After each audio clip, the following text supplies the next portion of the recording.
Hello everyone. In the last video we started the topic sentence and proposition. आज हम उसी topic को continue करेंगे. This is a lecture 2 for this topic and we will discuss the following points: categories of proposition, difference between sentence and proposition, important points about proposition, and division of proposition. The first, categories of proposition. There are three categories of proposition: tautology, contradictory, and contingent. Tautology. What is tautology? A proposition which is always true is called tautology. It means कि एक ऐसी तर्कवाक्य, preposition को हिंदी में तर्कवाक्य बोलते हैं, एक ऐसी preposition जो हर कंडीशन में सत्य होती है उसे टॉटोलॉजी कहते हैं. टॉटोलॉजी को हिंदी में सत्यज कहा जाता है. इसका एग्जाम्पल है कैट्स आर मैमल्स. तो ये सब को पता है, ये एक फैक्ट है कि कैट्स आर मैमल्स और ये हमेशा ही हर कंडीशन में सच होगा. अगर मैं दूसरा एग्जाम्पल दूं so no man is immortal. तो ये भी एक टोटोलॉजी का एग्जाम्पल है. नेक्स्ट, कॉन्ट्रडिक्शन और कॉन्ट्रडिक्टरी प्रपोजिशन. कॉन्ट्रडिक्टरी प्रपोजिशन क्या होती है? A proposition which is always false and called contradictory. जिस तरह टोटोलॉजी हर कंडीशन में हमेशा सत्य होती है, उसी तरह कॉन्ट्रडिक्टरी हर कंडीशन में हमेशा असत्य होती है. इसे सेल्फ कॉन्ट्रडिक्टरी भी कहा जाता है. सो इसका एग्जाम्पल है ऑल मैन आर इमॉर्टल. ये हम सब जानते हैं कि कोई भी मनुष्य अमर नहीं है, इसलिए ये तर्कवाक्य और ये प्रपोजिशन हमेशा ही फॉल्स, असत्य होगी. And that's why it is contradictory preposition.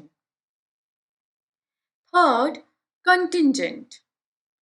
Contingent होता है a proposition is true in some cases and false in some other cases. It is called contingent. यानी एक ऐसी proposition जो कुछ स्थितियों में सत्य होती है और कुछ स्थितियों में असत्य होती है. For example, it is raining. ये एक contingent proposition है. It may be true just now, but it may be false some other time. So time and place के difference में ये proposition सत्य असत्य हो सकती है, इसलिए इसको contingent category में रखा गया है. Further, some important points about proposition. First, note that two different sentences consisting of different words, differently arranged, may have the same meaning and may be used to assert the very same proposition. The point is, दो sentence जो different language में भी कहे जा सकते हैं या उन्हें डिफरेंटली अरेंज किया गया हो या फिर उनको डिफरेंट प्लेस पे कहा गया हो, ये सब चीज डिफरेंट होते हुए भी एक प्रपोजिशन को इंडिकेट कर सकते हैं. कैसे? For example, John loves Mary. इसे हम ऐसे कहें कि जॉन मैरी को प्यार करता है, या फिर हम इसे ऐसे कहें मैरी लव्ड बाय जॉन. दोनों ही सेंटेंस का एक ही मतलब है. So basically, here two different sentences that make the same assertion. That's why they are the same proposition. Next important point is sentences are always bound in a particular language. But propositions are not tied to any language.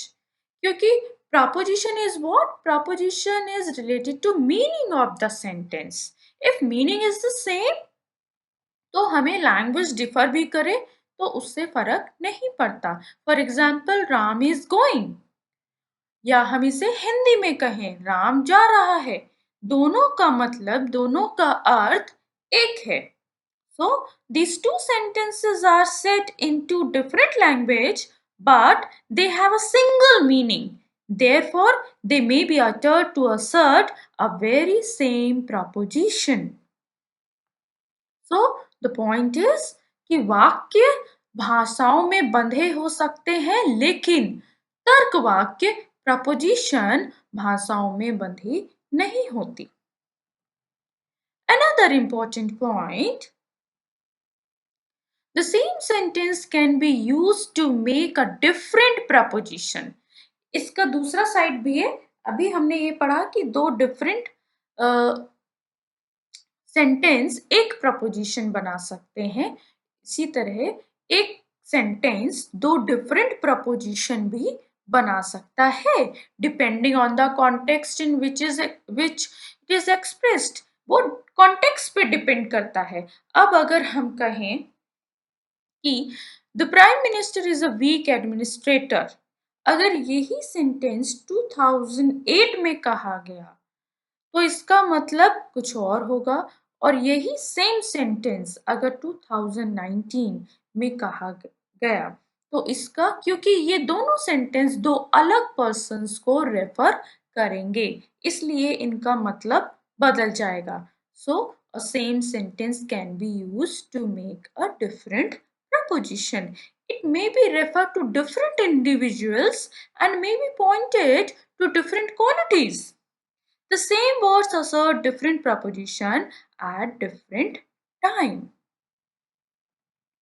Now, division of propositions. In logic, there are four types of proposition. A, E, I, O. A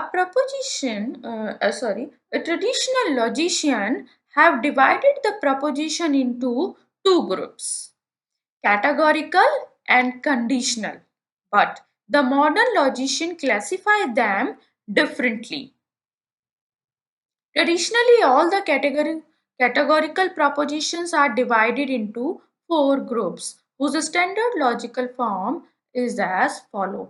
मैंने यहाँ पे उन चार preposition के नाम भी बताए हैं, उनको किस वर्ड्स अल्फाबेट से डिनोट करते हैं वो भी बताया है, और उनका एग्जाम्पल भी दिया है और उनकी लॉजिकल फॉर्म भी दी है।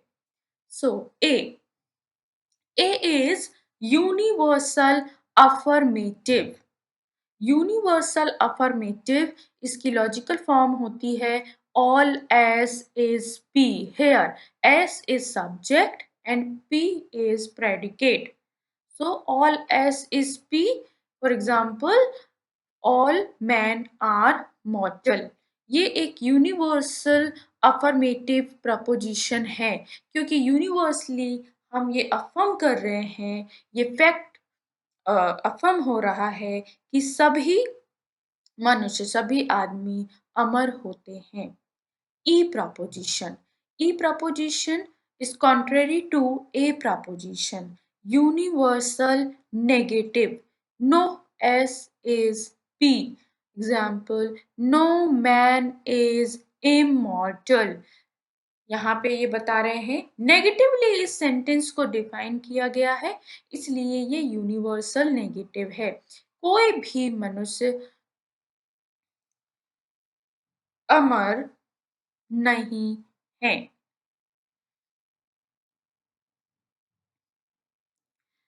इसके बाद I proposition, particular affirmative. Particular affirmative, यहाँ हम सबकी बात नहीं करेंगे, यहाँ हम कुछ की बात करेंगे, इसलिए इसकी लॉजिकल फॉर्म है some S is P. Example, some man are intelligent.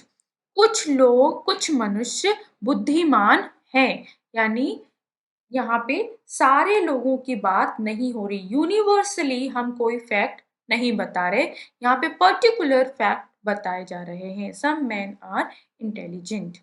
और इसी को अगर हम नेगेटिव भी डिफाइन करेंगे सो वो हो जाएगा O proposition, particular negative. Some S is not P.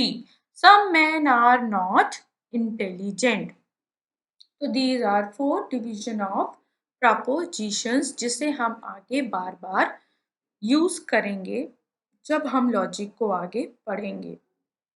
So this is important to remember the alphabet जिसके थ्रू हम इंडिकेट कर रहे हैं प्रपोजिशन को, A, E, I, O, and also remember the name and form.